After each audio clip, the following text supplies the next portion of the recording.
Depuis le milieu du XIXe siècle et pendant plus d'une centaine d'années, la pensée dominante et presque unique dans le monde scientifique a été que la vie était née par hasard et s'était développée sur la Terre au rythme des mutations accidentelles et de la sélection naturelle.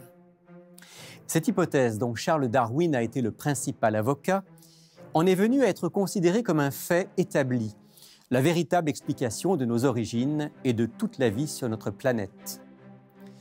Mais les découvertes des dernières décennies ont sérieusement remis en question cette explication matérialiste, au point qu'une autre explication est de plus en plus adoptée par de nombreux chercheurs, celle du dessin intelligent.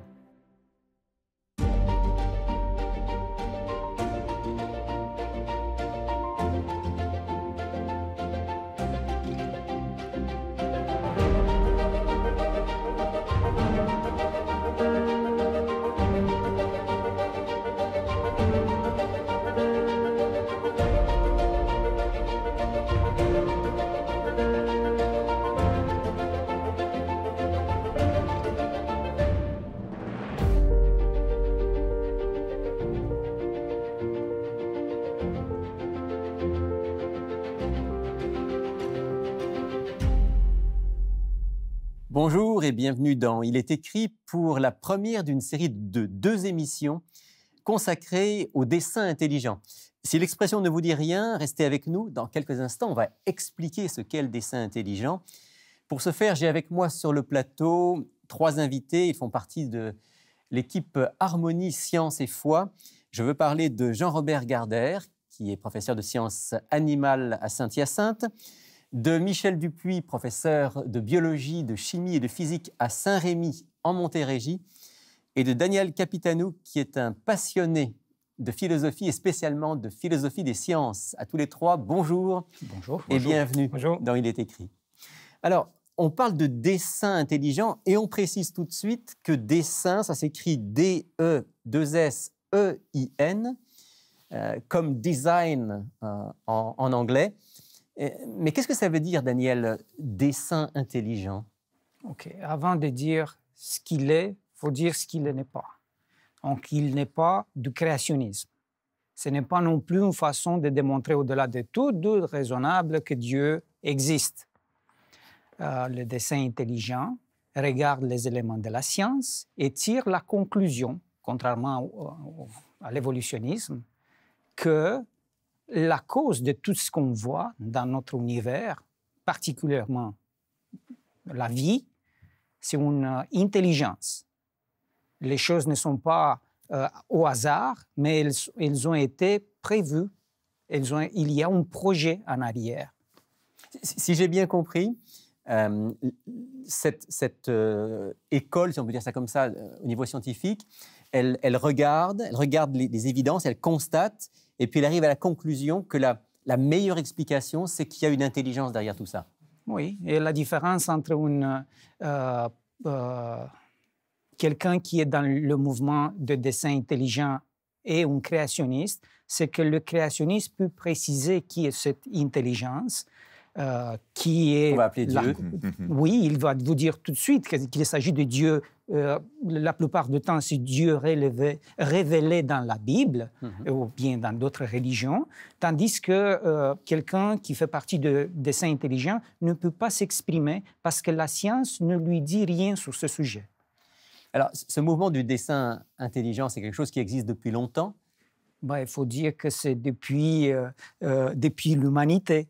La nuit des temps. Oui, tout à fait. Regardez, les gens ont vu ça de manière très simple. Imaginez que vous êtes dans un désert ou bien dans une forêt éloignée, et là, vous vous retrouvez devant une maison, un foyer, qui a tout ce qu'il faut, et vous rentrez, le chandelier est allumé, le repas est préparé, vous avez de l'eau fraîche, vous avez toutes les commodités. Vous ne pouvez pas tirer la conclusion qu'il n'y a pas un propriétaire de cette demeure juste parce qu'il n'est pas là. Vous tirez la conclusion que pour l'instant, pour le moment, le propriétaire n'est pas là. Mais il existe et c'est lui qui a préparé tout ça. Mais oui.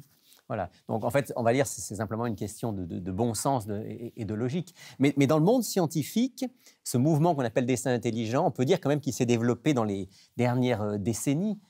Oui, il faut dire comment ça se fait qu'on se retrouve devant un monde académique qui est dominé par la pensée plutôt athée ou agnostique. Pour quelle raison? Parce qu'au début du XVIIIe, puis à partir du XVIIIe siècle, vers le XIXe, XXe siècle, le concept de dessin intelligent a été doucement, tranquillement évacué. Pour quelle raison? On pensait toujours que, étant donné que l'univers est éternel, il n'a pas besoin d'être créé. Donc, c'est très facile à évacuer la notion du créateur dans un univers qui existe depuis toute une éternité. Donc ça, c'est en particulier toute la période de l'évolutionnisme qui se met en place. Oui, donc ce mouvement a eu un coup de main de la part des théories telles que les grands aires géologiques de Lyell, la théorie d'évolution de Charles Darwin, puis la philosophie sceptique athée a eu une grande contribution pour évacuer le concept de dessin intelligent du monde académique. Par contre, le revirement, on le voit à partir de deux découvertes très importantes. C'est la découverte de l'ADN, la structure qui contient l'information de la vie, et l'autre, c'est l'expansion de l'univers. Les deux choses ont éclaboussé, ont commencé à... Non, ça a amené à remettre en doute un grand signe de question. L'idée d'un évolutionnisme matérialiste, on va dire. Tout à fait. Alors, ces deux grands éléments, vous avez parlé de l'ADN, donc on est dans le monde du vivant, l'expansion de l'univers, là on est dans le domaine de l'infiniment grand, vont en quelque sorte être nos deux sujets de cette émission d'aujourd'hui et puis celle de la semaine prochaine. Et je me tourne maintenant vers vous, Michel, pour qu'on puisse prendre un ou deux exemples concrets de ces éléments qui ont persuadé des scientifiques qu'il y avait un dessin intelligent, il y avait une intelligence derrière tout ça. Oui, on peut prendre la coagulation sanguine. La coagulation sanguine est un exemple de complexité irréductible. Par exemple, il faut savoir quelque chose. Au départ, il faut savoir que dans le sang, il y a une partie liquide qu'on appelle le plasma et il y a une partie solide qu'on appelle les éléments figurés, qui contient les globules rouges, les globules blancs et les plaquettes. Alors, lorsqu'il y a une hémorragie, donc c'est-à-dire une lésion au niveau de la paroi endothéliale d'un vaisseau sanguin, les premiers éléments figurés qui arrivent sur place, ce sont les plaquettes, qu'on appelle les thrombocytes, en vue de l'obtention d'un caillot qu'on appelle thrombose pour arrêter l'hémorragie. On a besoin de ce caillot pour que l'hémorragie cesse. Et voilà. Et là, va s'enclencher une série de réactions chimiques en cascade qui contient 12 facteurs de coagulation, qui sont des protéines, qui vont se faire dans un ordre précis, une séquence ordonnée, de façon coordonnée au bon moment et au bon endroit. Et parmi ces protéines, nous retrouvons des enzymes qui sont des catalyseurs, c'est-à-dire des substances qui activent la vitesse d'une réaction chimique. À titre d'exemple, l'avant-dernière étape de cette série de réactions chimiques en cascade, nous avons une protéine qu'on appelle la prothrombine, qui va être transformée en une autre protéine qu'on appelle la thrombine sous l'action d'une enzyme qu'on appelle la thrombokinase. Une fois la thrombine produite, elle va servir à son tour d'enzyme pour faire la dernière étape, c'est-à-dire de transformer le fibrinogène, qui est une autre protéine, en fibrine, qui est la protéine finale. Et c'est ce réseau de fibrine, à la manière d'une toile d'araignée, qui va aller colmater la brèche au niveau du vaisseau sanguin pour former le caillot et ainsi arrêter l'hémorragie. Donc c'est d'une très grande complexité. Au passage, vous m'avez un peu perdu avec tous les termes scientifiques. Mais ce que je comprends, c'est que c'est une série de réactions qui sont extrêmement spécifiques, qui doivent avoir lieu dans une séquence spécifique. Et j'essaye de comprendre en quoi un élément comme la coagulation sanguine a pu convaincre des scientifiques. C'est qu'en fait, si un être vivant se met à saigner et que ce processus-là n'existe pas, en quelque sorte, il va se vider de son sang. Oui. Et effectivement, et à moins que chacune de ces composantes ne se fasse dans un ordre précis, une séquence ordonnée de façon coordonnée au bon moment et au bon endroit, le caillot ne pourra pas se former. Et c'est ce qui se produit pour une maladie du sang, par exemple, qu'on appelle l'hémophilie, où on a un facteur de coagulation manquant. Et le caillot ne peut pas se former. Donc, le sang ne coagule pas, il reste liquide. Et ça peut être problématique pour ceux qui sont atteints de cette maladie. Donc, c'est pour ça que je vous dis que la coagulation sanguine est vraiment un système de complexité irréductible. On parle de complexité irréductible parce qu'en fait, il suffit qu'on enlève un élément et ça ne fonctionne plus. Et voilà. Donc, il fallait qu'au départ, tout soit là. Sinon, c'était en quelque sorte la survie de l'être vivant en question qui était en danger. Absolument. Un excellent exemple, mais ce n'est pas le seul, Jean-Robert. Il y en a de nombreux dans le monde du vivant. Il y en a beaucoup. Donc, l'exemple de Michel, effectivement, c'est un exemple concret donc, de complexité irréductible. En passant, c'est une notion qui a été développée par un biochimiste américain, Michael Behe, et il a utilisé un objet très, très simple pour illustrer ce principe-là. C'est le piège à souris, qui est constitué de 5 composantes à peu près. Il dit que si on enlève une composante et puis le piège devient non fonctionnel. Donc, à l'intérieur donc, des phénomènes vitaux, il y a de nombreux exemples de complexité irréductible. Michel a parlé de la coagulation sanguine. Si on prend, par exemple, le système cardio-respiratoire lui-même, donc c'est un système extrêmement complexe qui, par exemple, est composé au centre donc, du cœur qui agit comme une pompe. Et cette pompe-là va distribuer le sang dans un réseau ramifié très complexe de vaisseaux sanguins, donc les artères, les veines qui sont les plus gros vaisseaux. Et ces vaisseaux vont se subdiviser, vont se ramifier pour former des vaisseaux plus petits, donc les capillaires. Et dans la littérature scientifique, on dit que si on était capable de mettre bout à bout les différents vaisseaux sanguins, bien, ça donnerait une longueur de 90 000 km. Donc, c'est plus de 2 fois le tour de la Terre. Ça, c'est difficile à imaginer. À l'intérieur de notre corps. Qu'à l'intérieur de nous-mêmes, on a 90 000 km de vaisseaux sanguins. Mais c'est apparemment la réalité. Exact, exact. Et le cœur, donc, va comme pomper le sang donc, dans ce réseau-là pour que ce sang-là puisse apporter à nos cellules donc, les nutriments et l'oxygène nécessaires donc, et à leur fonctionnement. Mais en même temps aussi, ce système assure le retour du sang vers le cœur et le cœur va pomper donc, ce sang-là vers les poumons où le sang va comme se débarrasser donc, de certains déchets et se charger en oxygène. Ce qui veut dire, Jean-Robert, au passage, que le cœur et tout le système circulatoire doit être effectivement connecté aux poumons. Il faut que tout ça fonctionne ensemble. Exact. Donc,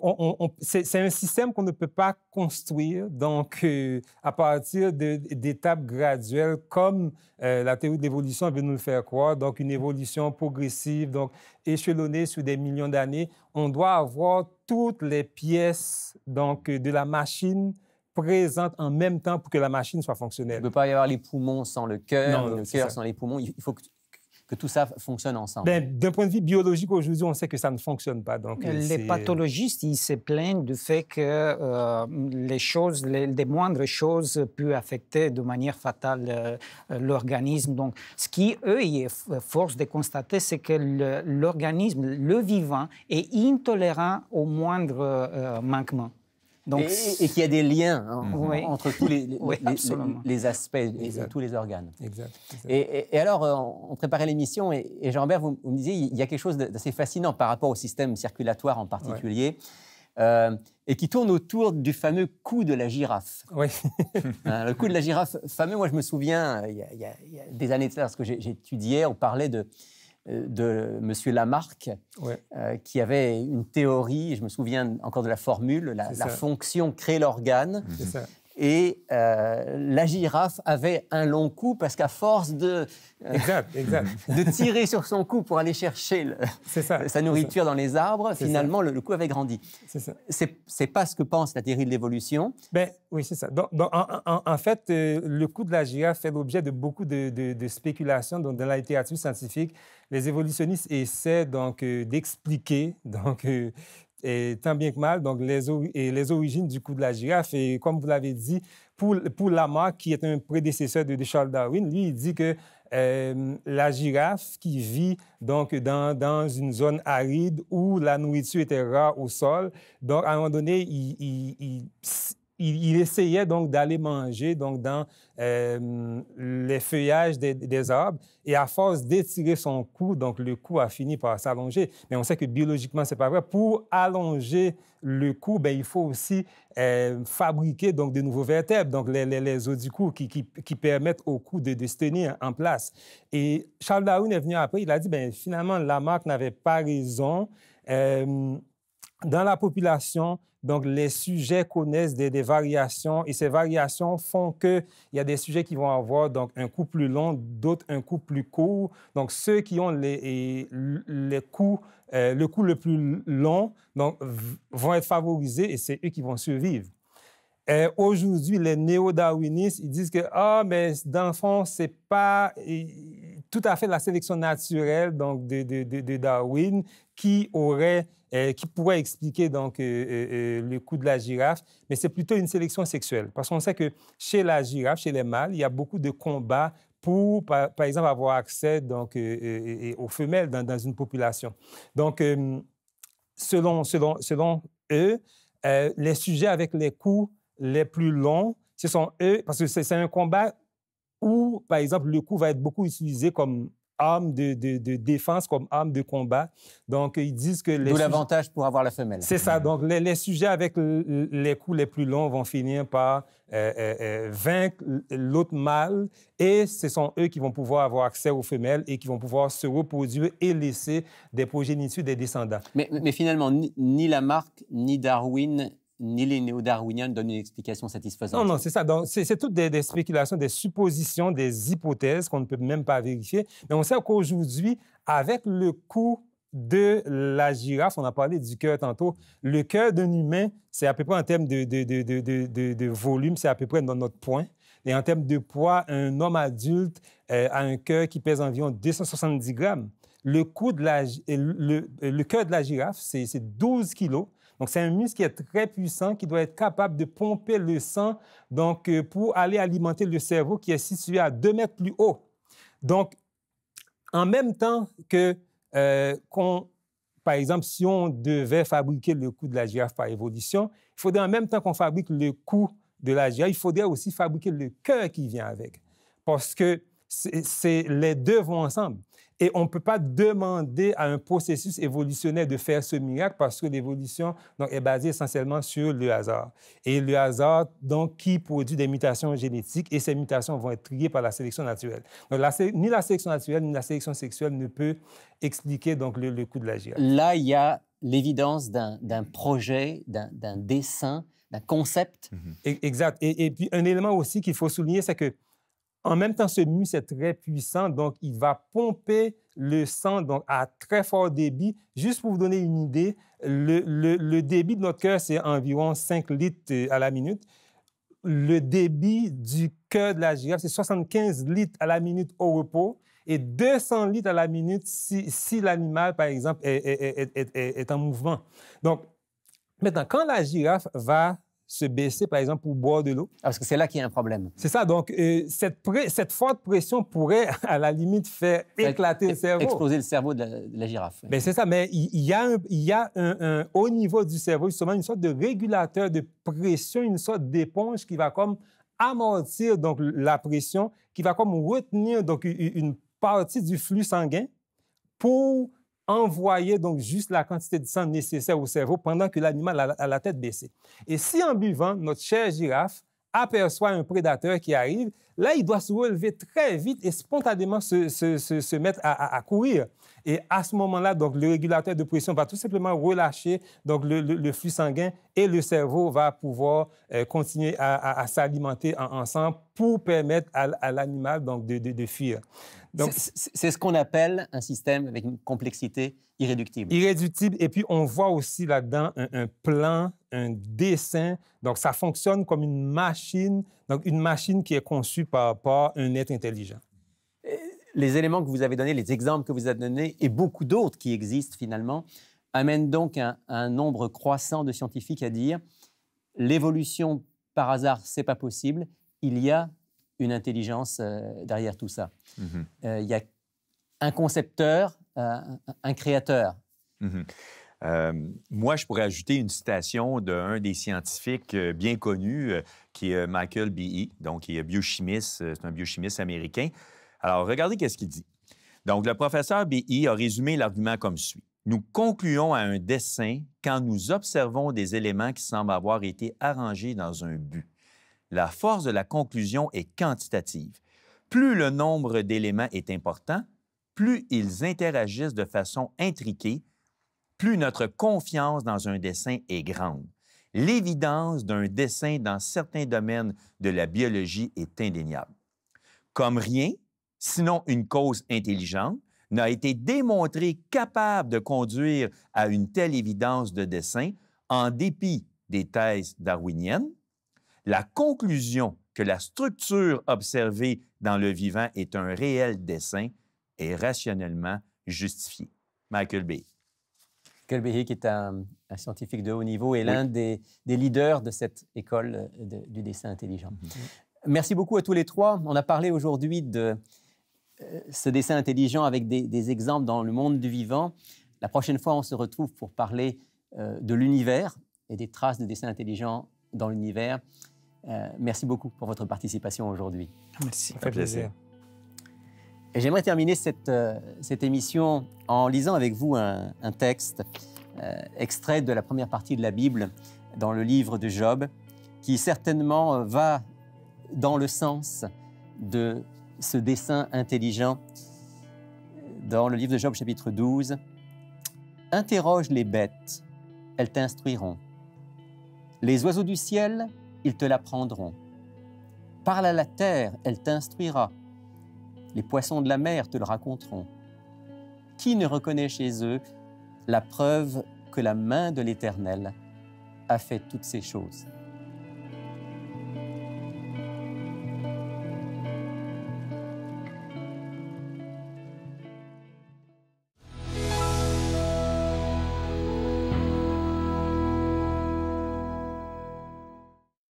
Bonjour France. Bonjour Rémi.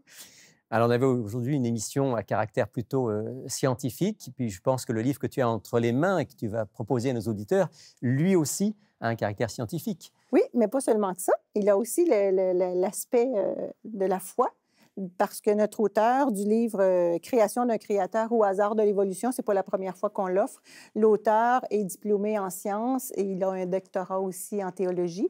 Donc, on voit vraiment une belle harmonie. Donc, c'est un scientifique qui raconte, bien sûr, qu'on ne peut pas venir du hasard.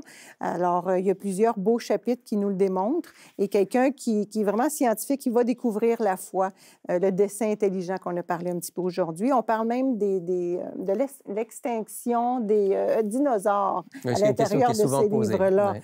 Donc, voilà, il y a 13 chapitres et il est présenté par des tableaux, des citations, des explications. C'est un très beau livre. Oui, et très accessible aussi. Donc, le vocabulaire, il est quand même assez simple. Alors, on l'offre tout simplement à 13 $ plus les frais de poste. Pour pouvoir poursuivre la réflexion sur le sujet du jour. Oui. Très bien, on rappellera dans un instant, France. Mais tu as aussi une question intéressante d'un auditeur. Oui, en fait, c'est Mathieu qui nous écrit. Et Mathieu nous demande, est-ce qu'on peut dire que Dieu a commis une erreur en créant l'homme tel qu'il l'a créé, c'est-à-dire avec une telle faiblesse, le poussant jusqu'à cette désobéissance si fatale? Ne devait-il pas être sûr que l'homme était capable de répondre positivement à son commandement, celui de lui obéir? C'est une très bonne question. Et puis, il y a tellement dans cette question qu'on pourrait faire au moins une émission, si ce n'est plus. Alors, en quelques minutes, c'est difficile de répondre, mais quand même, il y a quelques éléments. Première question, est-ce que Dieu a raté son coup? Bon, ça fait drôle d'entendre ça. Si Dieu est Dieu, c'est quand même difficile de penser ça. Mais alors, s'il n'a pas raté son coup, pourquoi? Pourquoi il a laissé faire? On n'a pas toutes les réponses. Je ne veux pas prétendre donner toutes les réponses à Matthieu, mais il y a quand même des éléments de réponse dans la Bible. Et le premier élément de réponse, c'est incontestablement dans la Genèse, quand Dieu crée l'homme, il dit « faisons l'homme à notre image, selon notre ressemblance ». Donc, semblable à Dieu. Qu'est-ce que ça veut dire à notre image, France? Mais comme on sait, Dieu, c'est un Dieu capable d'aimer, c'est un Dieu capable de choisir, de décider, d'analyser, de réfléchir. Absolument, absolument. Mm. Et tu as dit en tout premier, Ouais. un Dieu capable d'aimer. Donc, créé à son image, ça veut dire que nous avons été créés pour aimer. Dieu ne veut pas des robots en face de lui. Il veut des êtres qui puissent l'aimer. Et pour aimer, par définition, il faut être libre. Exact. Il faut pouvoir choisir. Je ne peux pas te dire, France, tu dois m'aimer. Hein? Effectivement, ça- l'amour ne s'exige pas. Ça n'aurait pas de sens. Il faut Non. que tu puisses, pour m'aimer ou pour aimer qui que ce Mm. soit, il faut que tu aies la capacité de dire oui ou non. Dans une relation. Dans une relation, absolument. Et donc, quand Dieu crée l'être humain, il ne le crée pas faible, Non. contrairement à ce que dit Matthieu dans sa question, parce que s'il était à l'image de Dieu, au contraire, l'homme était fort, capable de discerner, capable de faire des choix, mais aussi capable de dire oui ou non. Mm. Et malheureusement, l'être humain, comme l'avaient fait certains anges, a utilisé sa liberté pour essayer de s'affranchir de Dieu, s'est laissé entraîner par l'orgueil, et puis ça a entraîné l'humanité et cette terre dans le mal. Oui, je dirais aussi par l'expérience du mal, on comprend ce qu'est le mal et alors on revient Ouais, et souvent sur notre... Et c'est probablement en France la raison pour laquelle Dieu, qui savait que ça allait arriver, hein, parce que Dieu est Dieu, la raison pour laquelle il a décidé qu'il fallait laisser l'expérience se poursuivre, peut-être pour une fois pour toutes que l'univers soit vacciné par rapport au mal. C'est bien dit. Et Dieu savait aussi qu'il allait s'impliquer, qu'il allait venir parmi les hommes pour donner une solution aux hommes. C'est bien ça l'Évangile. Ouais. Ouais. Dieu a créé son plan, il y avait son plan de secours aussi. Le plan, avant la fondation du monde, dit la Ouais. Bible, avait été créé. Donc on n'a pas toutes les réponses pour Matthieu, mais on a quand même cette réponse essentielle qui est Dieu est sage, Dieu voulait des êtres libres, Dieu avait prévu un plan, et Dieu savait que cette expérience terrible du mal vaccinerait pour toujours l'univers et que sur la nouvelle terre, il n'y aurait plus jamais le mal. Ça, c'est notre belle espérance. Voilà en quelques mots ce qu'on peut dire à Matthieu. Merci beaucoup à Matthieu et merci à toi, Oui, France, c'est un plaisir. pour cette question. Et si vous voulez obtenir notre offre de la semaine, eh bien, voici maintenant comment vous le procurer. Pour effectuer votre commande, écrivez-nous à Il est écrit, casier postal 99, succursale Rosemont, Montréal, Québec, H1X3B6. Vous pouvez également passer votre commande sur le web à ilestécrit.tv ou par téléphone au 514-729-3515 dans la région de Montréal et sans frais au 1-866-729-3515 pour l'extérieur de Montréal. Voilà, c'est fini pour aujourd'hui, mais on se retrouve la semaine prochaine. Ne manquez pas l'émission de la semaine prochaine qui sera la suite de celle d'aujourd'hui. On continuera à parler de dessin intelligent, spécialement la manière dont l'univers nous parle de dessin intelligent. En attendant, bonne semaine à tous et souvenez-vous, il est écrit « L'homme ne vivra pas de pain seulement, mais de toute parole qui sort de la bouche de Dieu ».